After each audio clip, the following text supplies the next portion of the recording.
الله الله الله يا الله الله الله الله يا الله.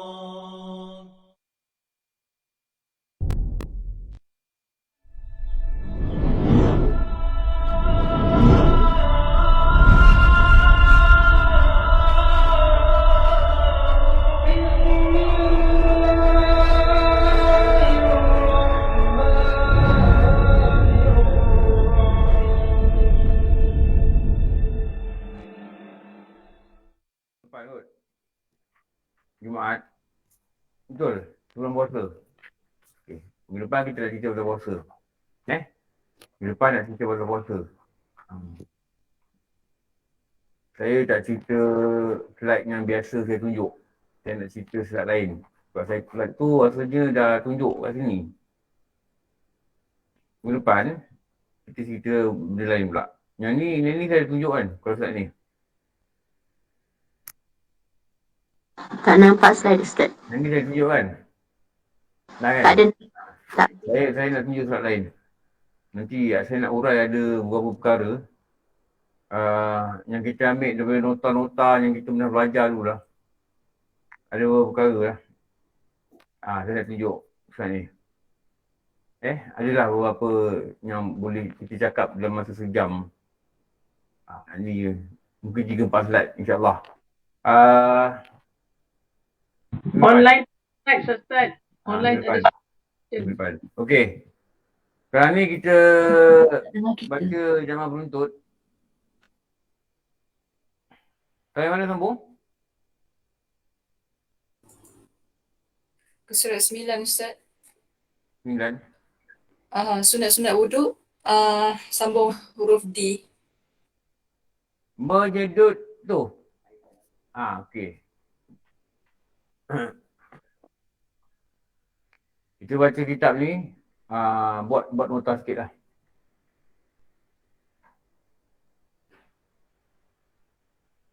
Buat nota sikit.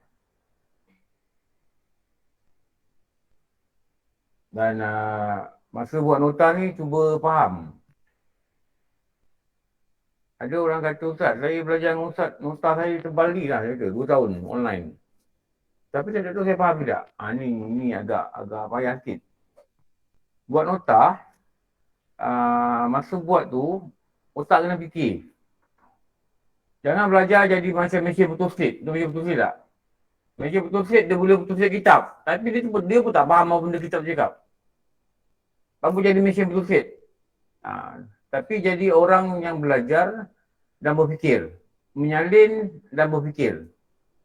Jangan jadi Malaysia Betul State tau. Macam guru katalah, jangan jadi unta. Dia bawa 100 kitab kat belakang dia. Dia bawa 100 kitab. Tapi dia pun tak faham kitab apa isi kandungan kitab ni, apa ilmu yang dia kena faham. Kalau moden ni kita kata jangan jadi Malaysia Betul State. Salin, pum, salin. Print, simpan. Tapi tak faham. Bila tak faham, ada signal yang tak baik. Apa signal tak baik? Rasulullah kata, bila Allah nak seseorang itu jadi baik, ni hadis ni yang kita takut ni. Perkara pertama yang akan diberi pada dia adalah bonus. Pulang gaji. Perkara pertama akan diberi pada dia, faham dia pada agama. Faham dia pada agama.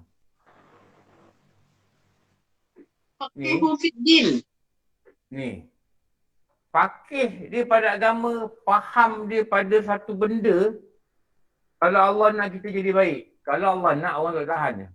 Ni faham dia pada agama ni. Apa benda agama ni? Faham dia pada agama dia. Ni common catatan yang biasa yang kita biasa baca. Ni biasa tengok dalam tauhid ni. Bila Allah nak surat tu jadi baik, maka faham dia pada agama dia. Apa benda dia faham ni? Kalau ulama-ulama cerita, Faham pada agama apa benda ni? Apa ni? Islam, iman.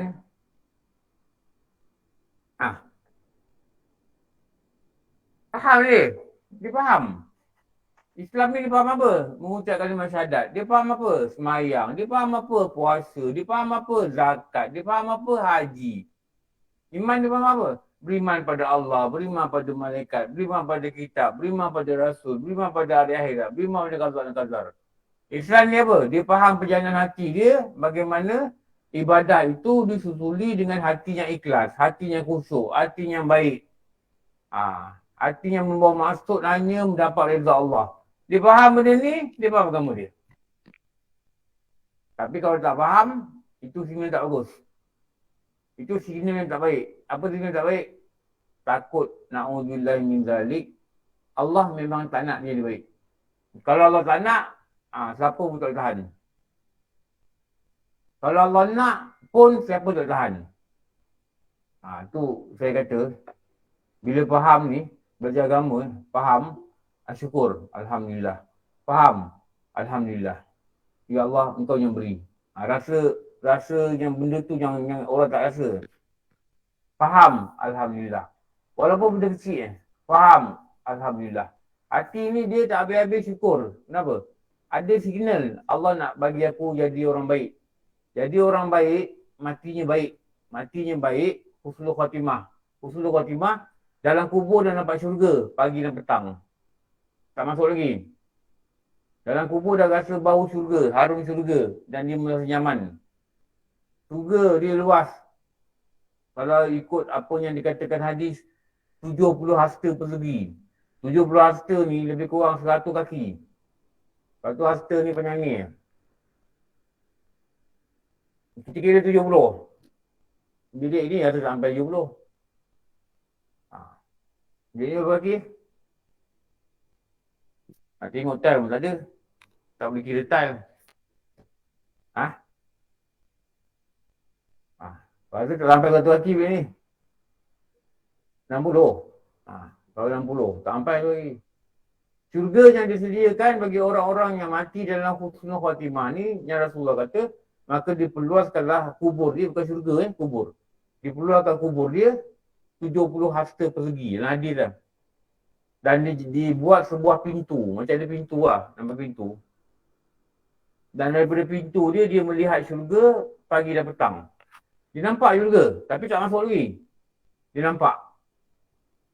Dia nampak. Dia nampak yang dia akan masuk sini nanti lepas kiamat nanti. Oh, dia punya seronok lah. Masa tu dia tak peduli lah. Anak dia siapa jaga. Suami dia kahwin lain ke. Dia tak peduli. Mak dia siapa jaga. Dia tak fikir lah. Dia kata dengan malaikat apa? Bolehkah aku balik menceritakan hal aku sekarang pada keluargaku? Ni fitrah orang berkeluarga kan. Apa-apa-apa, dia akan cerita keluarga dia. Anak dapat 5A, cakap dengan mak. Mak, cucu mak ni bagus mak dapat 5A. Apa-apa pun cerita kat keluarga dululah. Itu fitrah manusia ni. Dari keluarga. Maka bila dia dapatlah benda tu dalam kubur, dia akan kata apa? Boleh tak aku pulang pada keluargaku untuk menceritakan hal keadaanku? Inilah hadis dia. Boleh buka kitab Musikah Hadis jilid pertama. Bab beriman pada hari akhirat. Maka berkatalah malaikat, tidurlah engkau. Rehat. Tidur ni maknanya rehat. Sebagaimana tidurnya pengantin yang tidak dikacau oleh ahlinya. Dia tu tidur. Rehat. Siapa tu? Faham dia pada agama. Inilah agama. Maka agama ni consist of 3 element ni. Dia ada 3 elemen ni. Kalau kita tak faham semayang, tak faham puasa, tak erti, zakat macam mana tak tahu. Ni tak best hari ni. Beriman pada Allah, maksud dia apa, beriman cara ijmal macam mana, cara tafsir macam mana. Tak faham, sebab apa tak faham, tak belajar tauhid dengan kemas. InsyaAllah kita akan lalui semua ni. Okey, sekarang ni, tengok perkara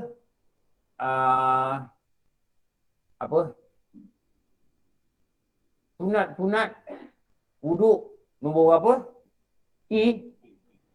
England. D. Denmark. D Okey. D, D. Ustaz. Apa dia kata? Menyedut air ke dalam hidung. Memang dalam kitab ni dah ada. Saya syorkan, kalau dah cepat faham ilmu ni, salin. Salin transfer balik dalam buku. Ada sikit diri kita ni. Bagi otaknya bekerja. Dan lembab. Menyedut air ke dalam hidung. Sama ada perbuatan tu. Dihisap air itu, dihisap ke pangkal hidung. Dia kena hisap pangkal hidung. Dan dikeluarkan atau tidak. Yang eloknya dicedok. Yang eloknya dicedok air. Online ni nampak slide tak? Tak nampak Ustaz. Tak ada, Nampak Ustaz. Ustaz. Tak ada. Senyap je tak cakap. Dicedok air. Dicedok air. Itu apa? Di dalam tapak tangan. Akan saya tunjuk ni kaedah dia macam mana ni. Dimasukkan separuh ke dalam mulut untuk berkumur dan separuhnya untuk disedut ke hidung.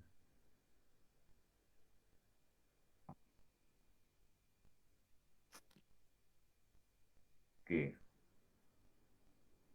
Kemudian, alah banyak pula nak ni. Apa? Pelan-pelan. Kemudian, lepas diedar dan diludahkan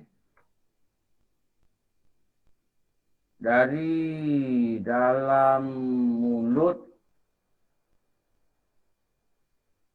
dan hembusan nafas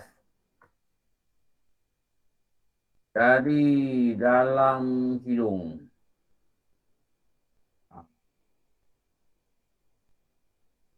Buat begitu 3 kali berturut-turut.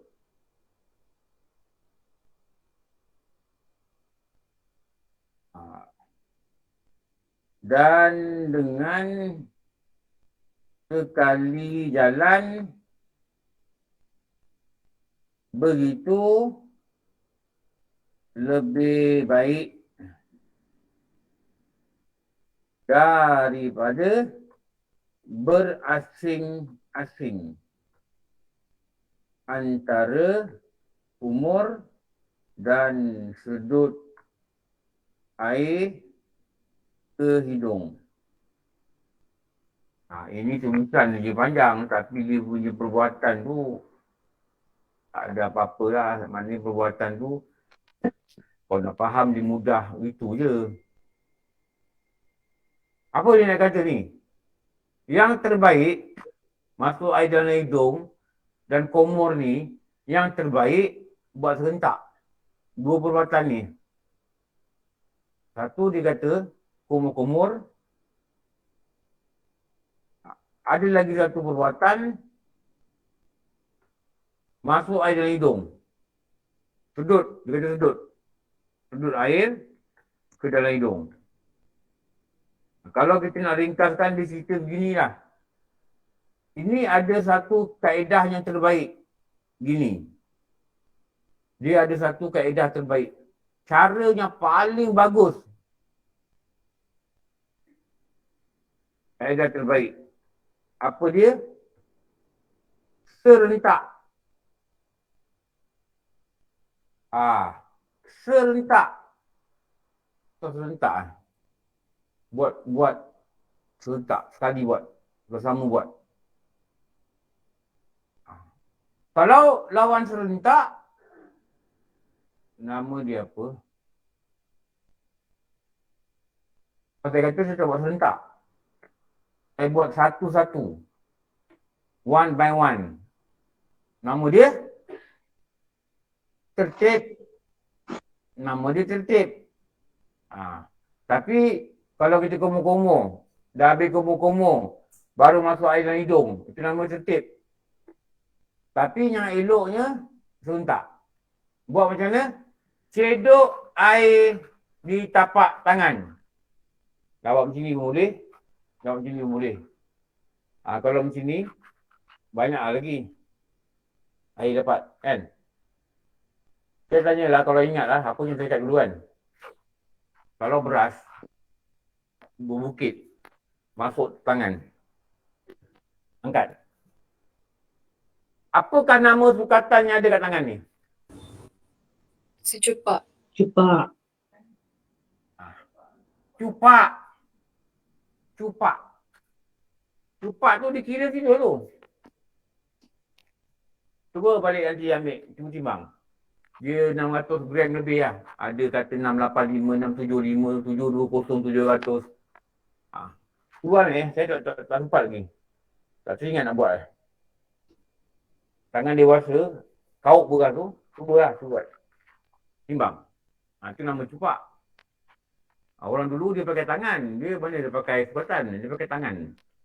Cuma dimodernkan dalam perkiraan yang moden, itulah jadi 685, 680, 675, 670. Dia kurang lah. Jadi, tahu air kat sini. Separuh masuk mulut, separuh masuk hidung. Cuba praktis luar wuduk lah. Praktis lah. Separuh masuk sini, separuh masuk hidung. Tapi kalau tak pandai, kalau kan mati tersedak pun payah juga. Baby mati tersedak kat nursery, mak dia mati tersedak lepas wuduk. Separuh tolak. Separuh masuk. Apa kelebihan dia? Tunggulah nanti orang putih buat kajian. Dia cakap apa kelebihan dia. Sekarang ni orang tak buat kajian. Yang lain ada orang buat kajian lah. Kayu sugi, orang nak buat kajian dah. Orang putih yang jumpa. Dia kata apa? Kayu sugi ni ada satu antibiotik yang dia hanya bunuh kuman dalam mulut. Orang dah jumpa dah. Dia dah jumpa dah. Dan bila ada ulama kata orang cakap Sayyidina Umar, badan kau kuat lah. Dia badan kuat. Sihat. Apa yang kau buat? Apa yang Umar kata? Aku sujud di tengah malam. Lagi kita Arab juga begitulah. Aku sujud tengah malam.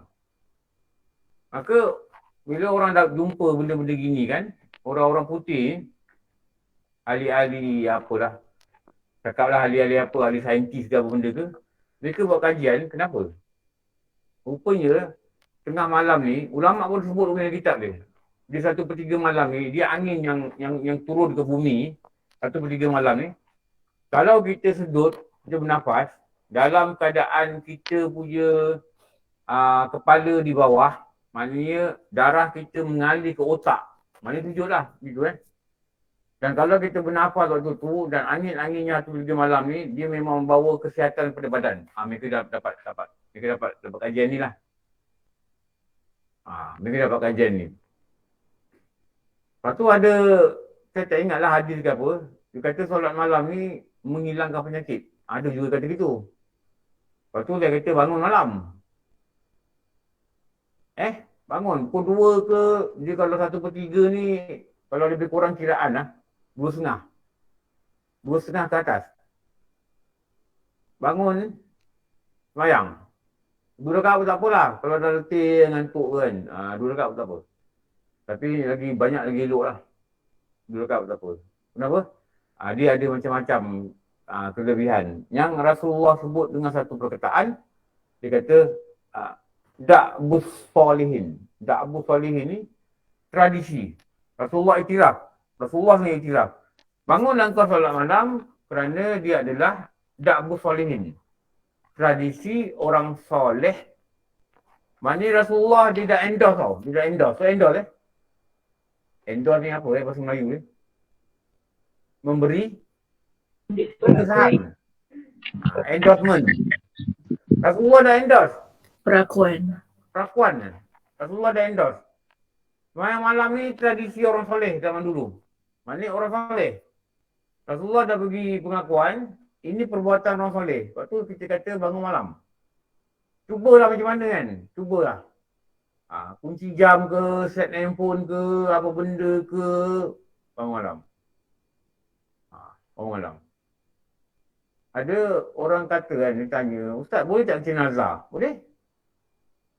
Nazar, aku mesti bangun malam. Aku nazar. Dengan nama Allah, aku bernazar, aku nak bangun malam. Kalau tak bangun, kena bayar sumpah nazar. Apa? Bagi makan 10 orang miskin atau bagi pakaian kepada 10 orang fakir. Kalau benda tu mendorong kita bangun, buat. Tapi ikut keupayaan masing-masing lah. Kalau tak nazar pun, kurang-kurangnya, letaklah niat lelaki. Aku nak bangun malam. Niat pun tak ada, apa pun tak ada, tertidur depan TV. Tengah tengok movie. Teruk lah. Orang belajar agama dia tak begitu. Bangun. Memang nafsu ni malas lah. Bangun tu kadang-kadang kita kata yelah besok kerja lah. Kalau kita rasa besok kerja, kita tak boleh bangun pukul 5, kita bangun pukul 2 lah. Tak apa lah, 2.30 kita bangun. Bangun. Bangun dah semayang ke, jangan lupa istighfar.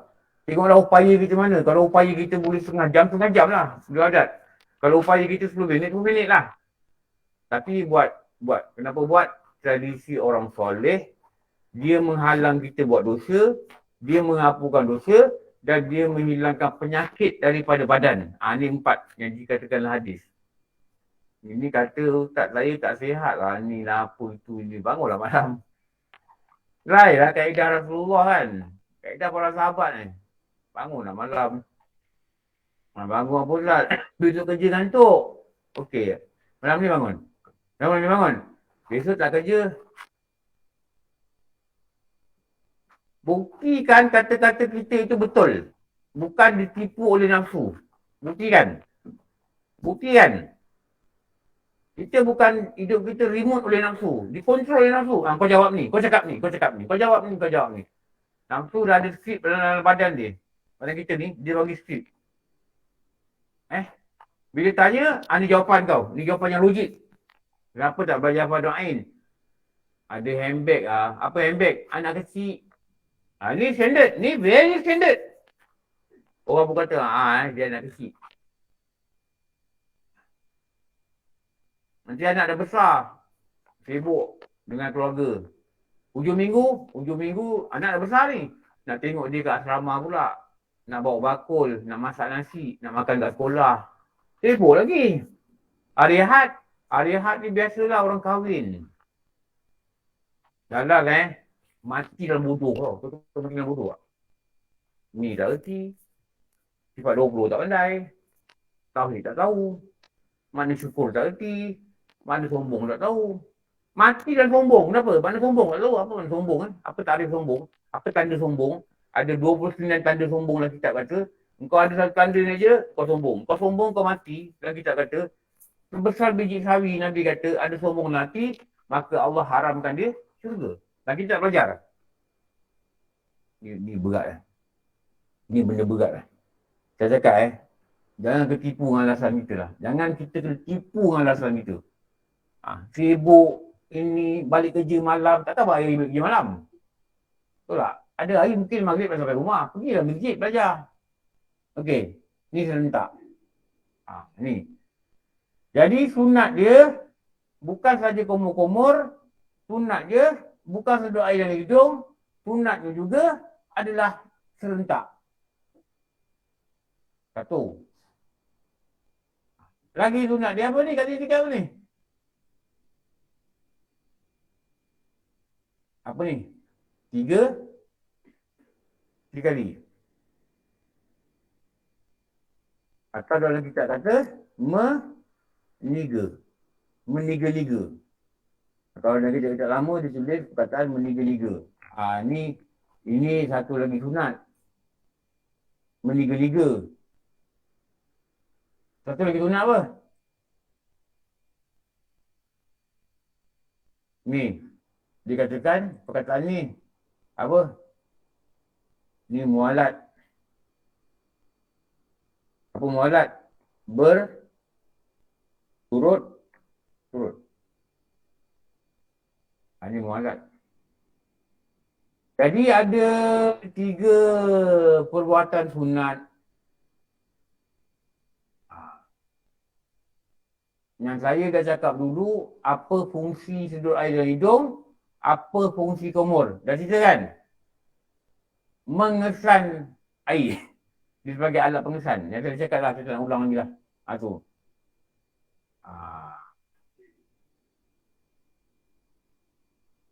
Okey. Ni.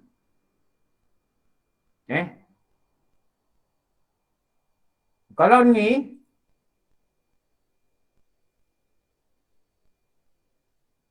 dia ada lagi satu kaedah terbaik. Apa kaedah terbaik ni? Ini dia kena buat 3 benda. Dia kena buat 3 benda. 1, 2, 3. 3 benda kena buat. Ini untuk apa ni? Untuk dapat satu benda, kaedah terbaik juga. Ni. Apa benda dia ni? 1, masuk air dalam mulut. Ni 1. 2, apa yang terbaik? Lepas tu buat apa? Edarkan air dalam mulut. Tahu lah nak buat ni kan? Faham kan? Gerak-gerakkan air dalam mulut.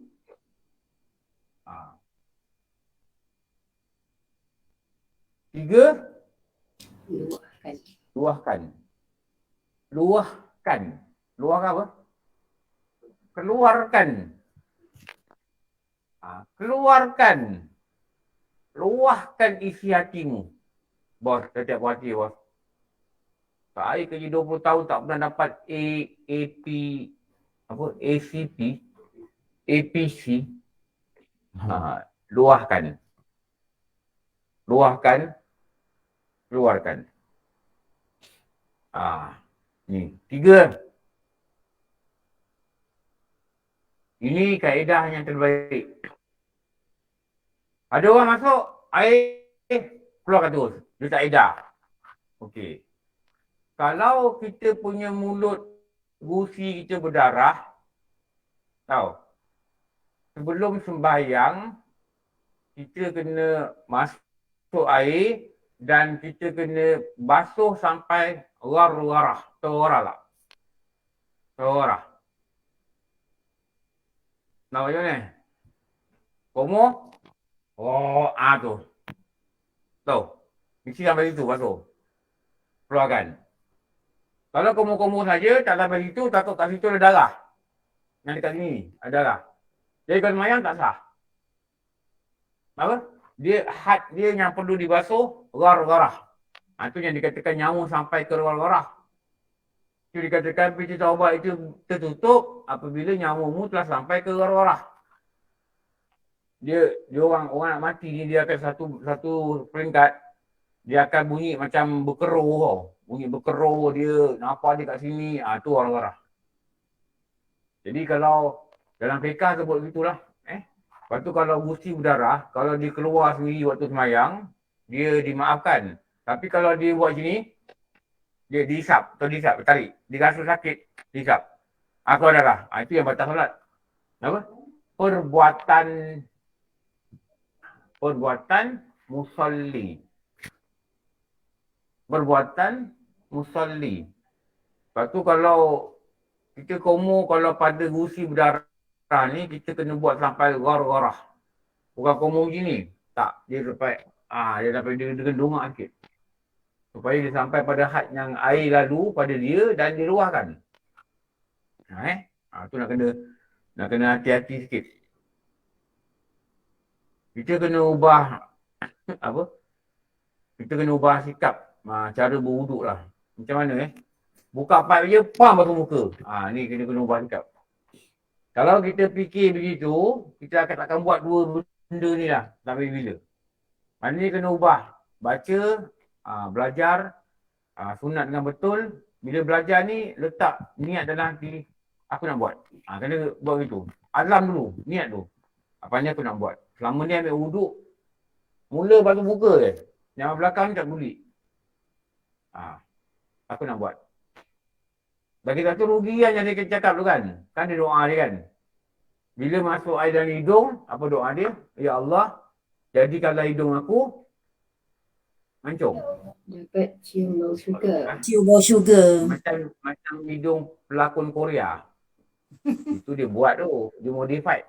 Dia hantar workshop. Ketuk magat. Dia hantar workshop tu lah. Ketuk magat. Apa yang Korea hidung mancung-mancung. Kalau ikut keturunan dia, hidung dia macam saya ni.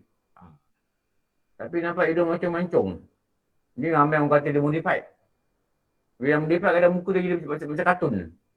Allah jadikan muka kita ni cantik lah. Kan? Sesuai lah dengan bentuk muka, dengan gini, dengan gitu. Memang dah comel lah orang kata. Tak boleh modify lah, tak boleh modify. Tak boleh pergi trim. Ni, orang perempuan, dia suka trim tau ni. Dia kata tak cabut lah, trim. Tak boleh trim. Dia kata habis panjang. Mana ada panjang? Bulu mata ni dia bukan macam rambut. Kalau bulu mata ni ikut rambut, jenuh. Jenuh tau kena pergi kedai gunting rambut. Ni bulu mata you rupa gunting lah. Bulu mata dah macam bulu anjing lah. Bulu mata tak. Bulu mata dia ada had. Sampai tu masa tak tahulah dia berhenti ke, bertambah ke, macam mana ke. Allah jadikan begitu lah. Bulu tangan. Kalau bulu tangan ni, dia macam rambut. Ramai jadi gorila. Scan masa sejahtera. Bulu. Wah. Ada nyari bonding pun dia. Tapi tidak. Allah jadikan itu cantik lah. Jangan risau lah. Jangan risau. Sedut air ke hidung ni, terbaiknya apa? Dikeluarkan dengan kenapa? Hembusan. Tahu hembusan tak?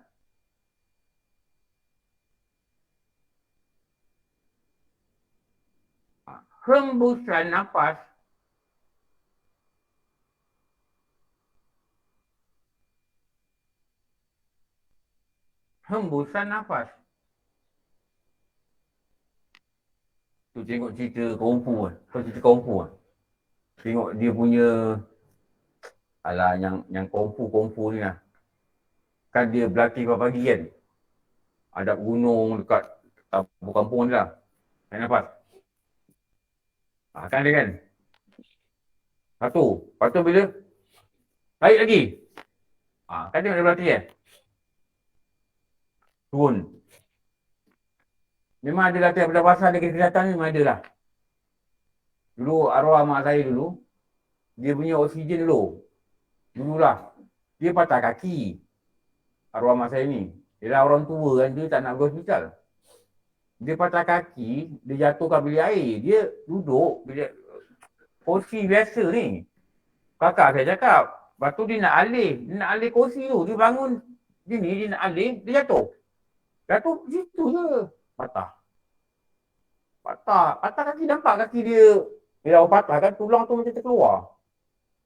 Lepas tu, mak tunggu mak nanti panggil ambulans. Oh tak nak, arwah mak dia kan. Kakak saya telefon. Saya tengah ngajar. Dia kata, ni mak ni macam patah kaki ni. Saya kata apa-apa, saya datang. Saya datang, tengok ambulans dah bawa lah. Dia kata kan kakak saya, tak apa ambil minyak panas dia sapu. Memang orang tua memang gitulah. Betul Kita jangan marah, memang orang tua betul. Kita pun sama je dulu nanti. Kita belum tua. Kita belum tua, kita tua kita tak tahu macam mana. Habis kadang-kadang ada orang tua ni, anak dia marah. Orang datang, anak aku tak bagi aku makan. Padahal pinggan atas meja ni. Ni biasa kita dengar kan kadang kan. Itu. Habis mak saya masuk hospital ni. Macam-macam lah kalau hospital macam-macam lah. Check kan. Pakai apa tu, ada mesin yang cek oksigen tu lah. Rendah lah sikit. Orang tua kan, rendah lah sikit. Masa saya datang tunggu tu, ada budak muda lah perempuan. Fisio, dia kata pakcik saya bidang fisioterapi. Saya nak ajar nenek ni bernafas. Nenek ni mak saya lah. Budak ni muda, doktor muda lah. Lepas tu dia ajar lah. Dia tarik sampai habis. Hold sekejap, lepas tu yang dia ajar tu tu. Dia kata makcik ikut suara saya. Macam orang mengeluh lah makcik. Dia kata gitu. Saya ingat lagi tau, saya dekat sebelah katil tu, saya pun buatlah, ikutlah. Tak boleh ikutlah kan, kita belajar. Buat kat rumah, jangan buat kat sini. Nanti orang tengok kapasiti dah benda ni. Macam macam ni pagi ni. Saya tak ajar nak bawa kat rumah. Ustaz tak ajar tu. Dia tu dia kata dengan suara tu, tu dia membaikkan lagi paru-paru. Yalah mereka pakar bidang ni kan. Kita ikut je lah. Jangan kata, mana hadis kata, kan Quran dah kata bertanyalah kepada orang yang tahu. Kan? Mereka diberi ilmu pada bidang ni, tanyalah dia. Dia nyampe sini buat bila tau. Ustaz kata lah dulu kan. Sepertiga malam. Itu ada dulu guru kata kan. Korang tak payahlah makan tungkak Ali apa benda semua ni. Kau buat 15 gerakan Sayyidina Ali atas sejadah pun dah okey lah. Dia ada 15 gerakan lah. Ni 3 orang lelaki ni nak tahu kena datang rumah saya lah. Tak boleh ajar kat sini. Kena buat plekat lah. Mesti ada pengarah sifat. 15 gerakan. Itu memang banyak lah. Dah kita sebut. Ni, hidung ni, dia keluar dengan hembusan nafas. Masuk air tu. Hembusan nafas. Dia keluar dengan hembusan nafas.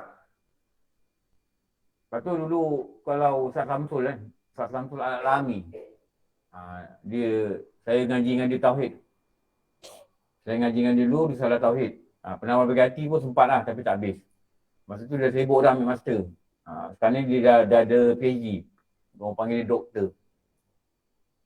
Dia kata kalau kita perasan waktu hari panas, kita mandi, kita basuh daripada bawah. Curah kaki, curah peha. Kita mandi contoh Atau kita masuk kaki kita dalam sungai yang sejuk. Dan kita mula rendam. Masa tu dia kata cuba kita rasa hidung kita. Nafas panas. Angin yang keluar ni panas. Kenapa? Dia keluarkan panas dari badan. Dia kata gitulah. Saya tak pernah lah try. Tapi dia kata gitu.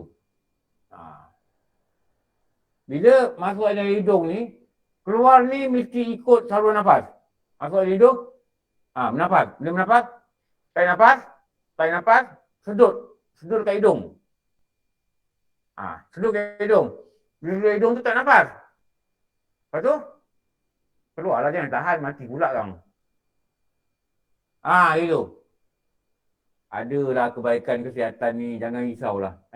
Apa Rasulullah ajar, apa Allah suruh buat, kalau benda ni tak wajib ke, sunat ke, atau wajib ke, pasti benda ni benda baik. Dari segi kesihatan, dari segi apa, baik, semua baik. Macam sapu telinga kan. Sapu telinga. Lepas tu, tekap. Ni tu. Bon korang selalu buat tau. Bon korang. Datuk Zarul saya beberapa kali nampak dia ambil wuduk. Dia ada dia kadang dia singgah rumah saya dekat masjid rumah saya. Dia daripada airport kan. Dia singgah semayang mana asar. Saya beberapa kali nampak dia kan. Tu korang untung lah dapat bos yang mengamalkan ilmu. Kalau kat surau tengok. Kat surau tengok dia doa.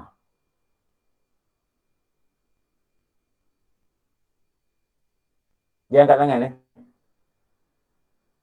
Paling kurang doa ni angkat tangan ni separas dengan bahu. Supaya apa? Supaya melahirkan rasa harap yang betul.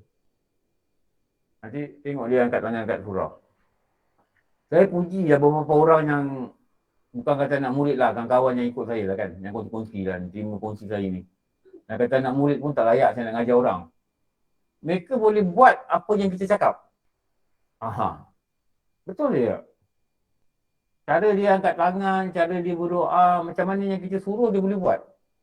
Allah telah mendorongkan kepada mereka kekuatan untuk amal tau. Ada setengah orang dapat. Sungguh saya cakap. Saya kadang-kadang kagum jugalah. Kagum juga pada mereka. Sebelum belajar pun kita kenal dia kat surau. Kalau angkat tangan ni atas lutut je. Angkat tangan doa atas lutut je. Tapi bila dia dah mula ikut, dia rajin ikut online ke, kat surau ke, dan kita nampak perwatakan solat dia berubah, cara dia berdoa tu berubah. Kita nampaklah ada perubahan pada diri dia. Jadi perubahan ni yang payah sebenarnya. Nak berubah ni yang payah. Dulu tak pakai sarung lengan, sekarang tak pakai sarung lengan. Dulu tak pakai sokin, sekarang tak pakai sokin.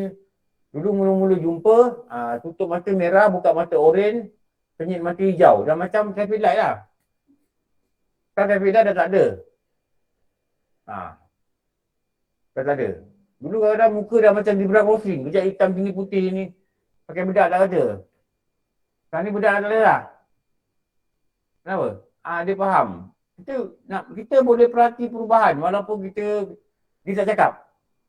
Dulu kalau datang kat surau, kat kereta, Ustaz nak tanya dia punya bau minyak wangi jebon, Allah pening aku. Kau minyak wangi jebon?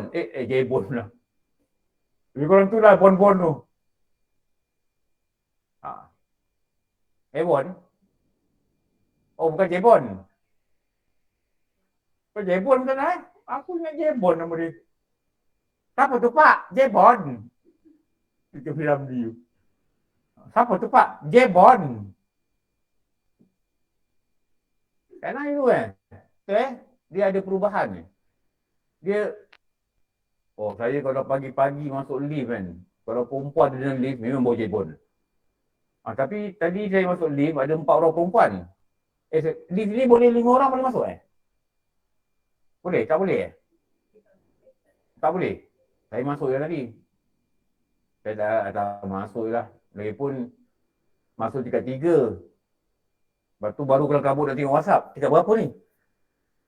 Tingkat 7. Keluar 7. Alamak, muka ada tingkat 10. Masuk balik.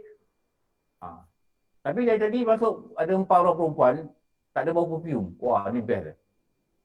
Baguslah macam tu kan. Lalu kalau 4 orang perempuan ni kalau masuk pengsan. Bukan pengsan kuman COVID. Dia punya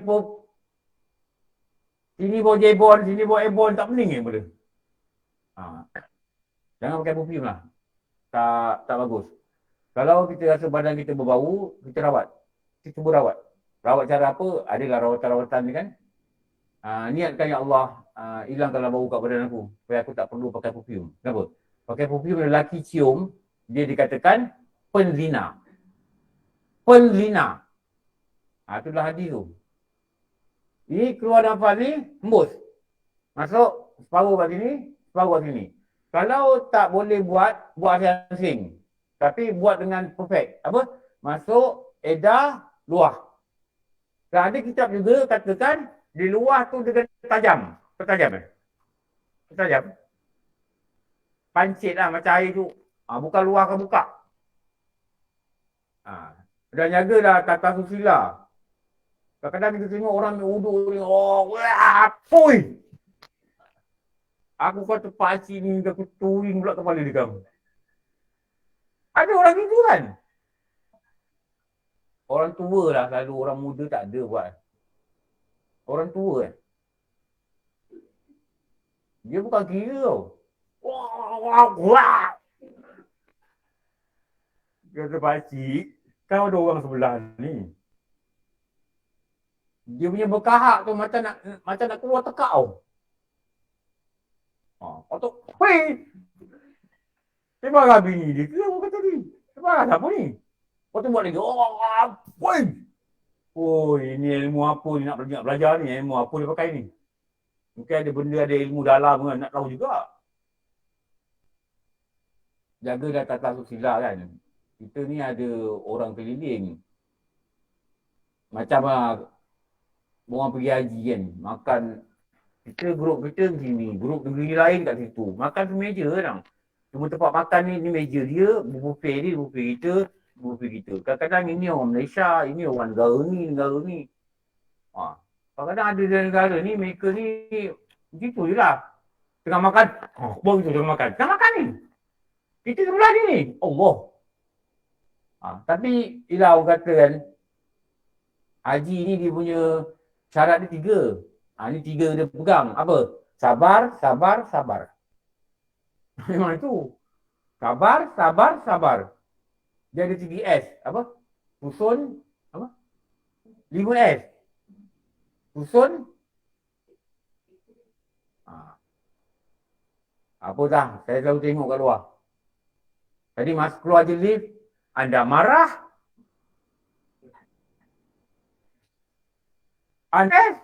Anda tu, anda ni, patut tulis bawah apa? Belajarlah tauhid. Itulah tulis. Jumpa apa? Doa pakar. Aku tak nak jumpa lagi. Selalu tu orang gila. Anda stres, belajar tauhid. Anda murung, belajar tauhid. Kenapa? Belajarlah bab takdir. Belajarlah bab kasih sayang Allah. Belajarlah bab ujian ni Allah bagi kita. Rapat dekat dia, mengadu dekat dia, bercerita dengan dia. Belajarlah sabar, Allah ampunkan dosa. Anda stres, anda ada masalah, tukarlah perkataan itu kepada ujian. Tulislah gitu. Anda stres, jumpa ustaz, belajar tauhid. Jadi bilik ni tukar, bilik tauhid. Siapa stres, diwajibkan 1 hari 3 jam. Buka kitab. Risalah Tauhid. Misbahul Munir. Tuhfatul Murid. Apa? Buat 10 sesi. 10 sesi, dah kurang lah stres. Dah faham dah? Faham lah takdir. Aku macam ni, takdir. Bos aku mulut celupa, takdir. Bos panggil lagi marah-marah. Awak ni saya kata. Cakap bos, okey bos, takdir. Tak apa. Bos kata kenapa kau jadi takdir? Saya dah pergi bilik psikologi belajar tauhid. Lepas ni bos pergi pula Kenapa? Bos marah-marah, bos stres, bos pergi pula. Okey. Anda stres, belajar tauhid. Anda murung, belajar tauhid. Kenal Allah. Anda bingung, belajar tauhid. Anda marah-marah, belajar tauhid. Apa lagi? Anda apa lagi? Anda tak dapat bonus, belajar tauhid. Kenapa? Bukan rezeki kau. Itu je. Bukan rezeki kita. Tahun ni rezeki kita tak ada kat situ. Ada rezeki tempat lain. Ada. Mungkin. Anak kita yang sakit, yang sihat. Allah bagi yang lebih utama. Kita minta apa yang kita nak. Allah bagi kita apa yang kita perlu. Kalau ulama kata gitu kan. Okey.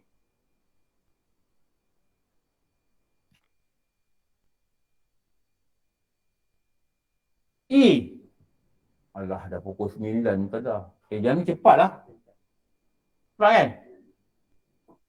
Betul cepat. Kau pandai nak balik cepat lah semua jam.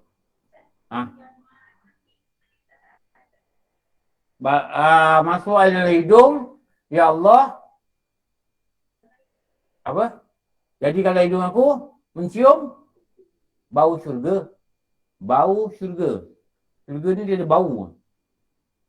Bila keluar air dalam hidung, Ya Allah, Dan cium bau neraka. lindungilah aku daripada mencium akan busuknya neraka. Neraka ni busuk. Neraka ni busuk. Busuk-busuk bangkai. Itulah bau neraka. Komo-komo yang kita dah belajar tadi, apa dia? Ya Allah, jadikan lidahku mudah sebut namamu Fikir. dan baca kitabmu.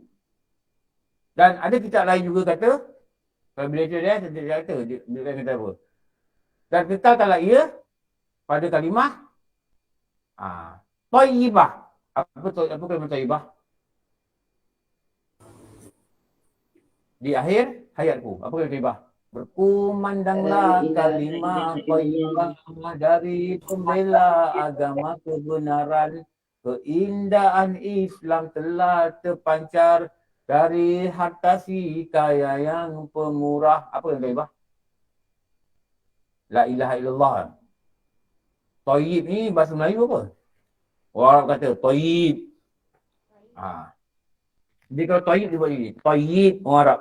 Bukan like. Ini like FB. Thayyib. Thayyib apa? Bagus. Baik. Kalau orang Thailand dia kata Aroy.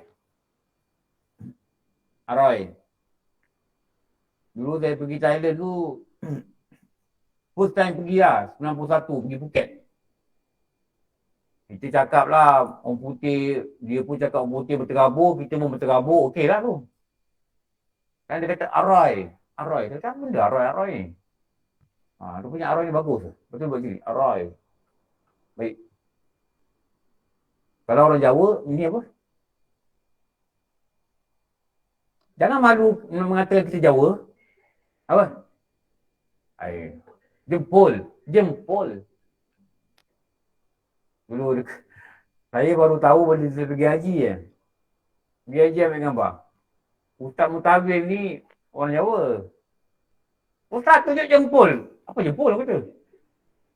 Aku ingat bahasa Arab. Yelah kat sana kan Mutawil ni kan cakap Arab kan. Khalil, Syekh, Kalam, Khalil apa kita faham lah sikit. Ini jempol ni bahasa Arab ke? Inilah bahasa Jawa tak jempol lah ni jempol. Dia kata, Thayyib.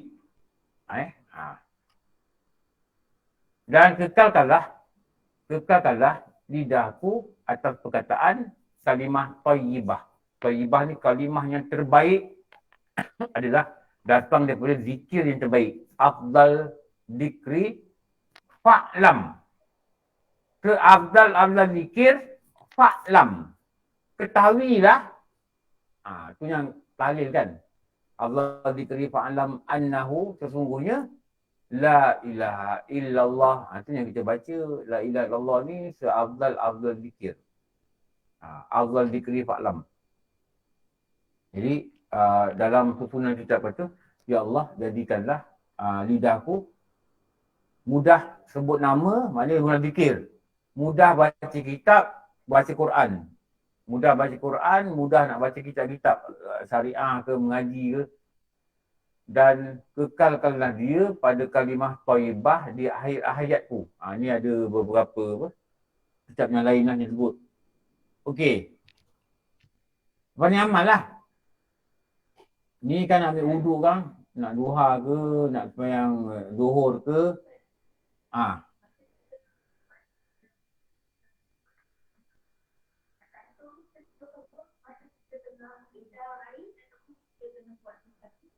Dia dalam ni, separuh dalam ni kan. Keluar sebentar. Kalau tak lemah tahan lah. Jangan sampai memerlukan oksigen tau. Tak kisah. Cuma kaedah dia, ini luahkan, ini dikeluarkan dengan nafas. Sebab apa? Balik nafas. Benda ni jangan jadi benda yang menyusahkan lah. Sebab takut tersedak ke nanti ada benda lain masalah. Cuma kita buat apa yang kita boleh buat dulu lah. Tarik dengan nafas, keluar dengan nafas. Keluar atas hembusan nafas. Keluar atas hembusan nafas. Tu nak perkataan tu, nak kena tengok tu. Hembusan nafas. Keluar. Nafas itulah.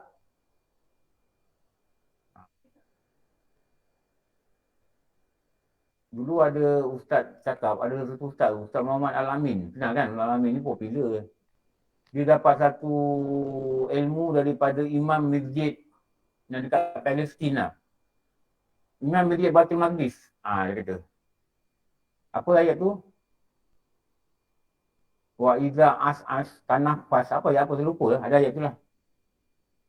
Ambil nafas, baca 2 ayat tu, hembus. Dia kata buat lepas subuh buat 7 kali ke 9 kali gitulah.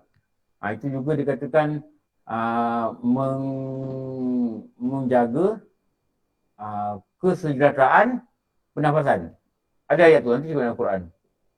Dia ada perkataan tanafas ada. Apa ayat? Saya lupa lah. Cuba tengok ayat tu dalam Quran. Entah tahu ayat tu lah. Ada 2 ayat tu. Surah-surah Al-Azim ni.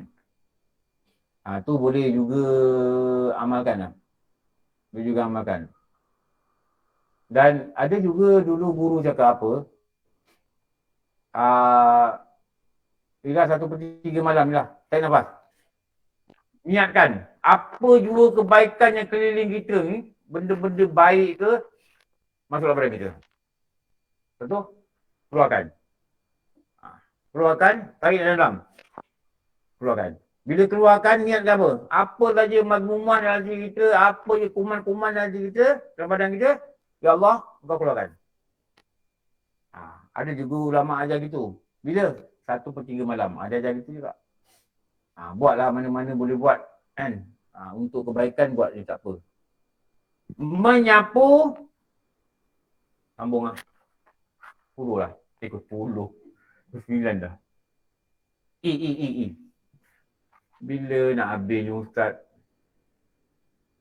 1 E, 1 D, 1 E, 1 F. Nantilah puasa tahun depan habislah wuduk ni.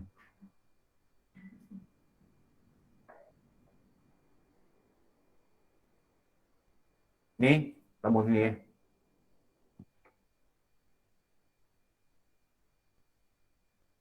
Kat mana lah file ni? Saya ada file sebelum ni saya.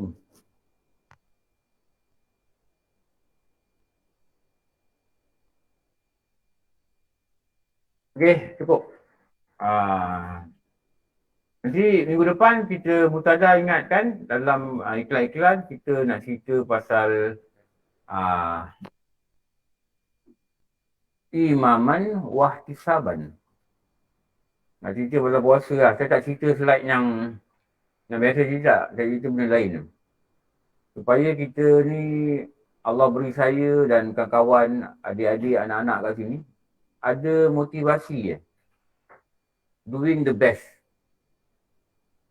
from all the best. Apa? Ramadan. Nak buat yang terbaik. Lepas tu otak ni dia kena diberitahu. Kadang benda tu kita tahu. Tapi mengharapkan keberkatan guru-guru kami lah. Guru kami cakap kami cakap dengan kawan-kawan ni lah. Dia mendengar live tu, nak dapat keberkatan ni supaya kuat. Saya ikut seorang ustaz ni. Dia ni orang Keramat ni. Nama dia Ustaz Syamsul. Ustaz Syamsul Isam dia. Saya perhati kan. Kadang saya ikut dia kat Kau Pandan. Saya ikut dia. Naik motor lah dulu masa baru kahwin ni. Naik motor. Kalau dia cerita tentang puasa sunat kan. Dia cerita puasa hukum kan. Kita terus dengar aku nak buat. Gitu. Dia punya kekuatan roh dia tu. Dia cerita kat surau je. Saya dulu kalau belajar mesti duduk depan. Orang yang duduk belakang saya duduk depan. Tapi dengan dia saya dengar je saya nak buat. Saya terasa gitu. Kalau sebelum Ramadan dia cakap baca Quran, khatam. Lepas itu kita pun baru kahwin. Semangat tu datang. Melonjak-melonjak. Kita kena cari guru begini. Dia bukan hanya, dia cakap slow je. Dia tak ada semangat-semangat, berpidato, tak ada. Dia cakap slow je. Ni puasa ni, kedudukan dia gini lah. Tahun depan tak tahu lagi puasa tak, dia kata. Dia kata tu kan. Dia kata kalau orang cakap dengan kita, bulan puasa kau dapat gaji 70,000. bulan lain kau dapat gaji 1,000. Sebab bulan puasa ni amalan ni digandakan 70 kali pahala. Kita akan kata dengan bos, kalau boleh biar setiap bulan puasa lah bos. Saya dapat gaji 70,000. Bulan lain saya dapat gaji 1,000. Kita akan kata gitu. Contoh dia tu, walaupun kita kata logik aja, tapi menyebabkan kita tertolak untuk buat. Dan bila habis Ramadan, nanti kita sedih. Kenapa sedih? Bawa kata lepas Ramadan gaji kau balik pada normal 1,000. Tapi bulan puasa aku bagi kau 70,000 sebulan. Rasulullah kata, kalau orang tahu, orang akan kata, biar sepanjang tahun Ramadan. Kita tahu, tapi kita tidak feel. So tak rasa. Betul lah. Kalau orang bagi gitu-gitulah. Kita kalau boleh nak tukar Syawal jadi Ramadan. Raya pun tak apalah. Tak payah makan apa, samprit dah tak ada Apa pergi raya ni? Elemen londang. London, londang. Londang dekat tanah. Elemen London. Yang raya Malaysia hanya makan London. Pelik juga. Bukan nama Elemen Kampung Pandan. Kalau kita boleh feel, sekarang ni kan kita dengar kuliah-kuliah Ramadan ni kita nak dapat feel, nak dapat gerakan momentum, gerak pun nak buat. Tu je. Betul kadang kita dengar benda yang sama je. Okey, nanti insya-Allah. Saya nak tunjuk slide lain pula, tapi macam puasa je lah. Yang pink yang tunjuk tu, saya nak tunjuk slide tu. Hari Jumaat lah. Nanti kalau ada apa-apa perubahan, beritahu lah. Sekarang ni benda bukan boleh janji sangat. Tiba-tiba kan sanitizer, COVID. Dia bukan sesama. Ada gejala, jangan datang. Macam-macam sekarang. Minta doa, ya Allah engkau sihatkan aku dapat taat. Aku dapat belajar. Aku dapat kerja. Okey. Alhamdulillah Rabbil Alamin. Wassalatu wassalamu ala syafi'il anbiya wal mursalin. Sayyidina Maulana Muhammad wa ala alihi wa sahbihi ajma'in. Rabbana atina fid dunya hasanah wa fil akhirati hasanah wa qina adzabannar. Allahumma barik lana fi Rajab wa Sya'ban wa ballighna Ramadan wa ballighna Ramadan wa ballighna Ramadan. Sallallahu alaihi Muhammad wa ala alihi wa sahbihi wa barakatuh. Salam. Alhamdulillah Rabbil Alamin. Apa maaf? Pasti banyak kekurangan. Wabillahi alam. Assalamualaikum warahmatullahi wabarakatuh. Alhamdulillah.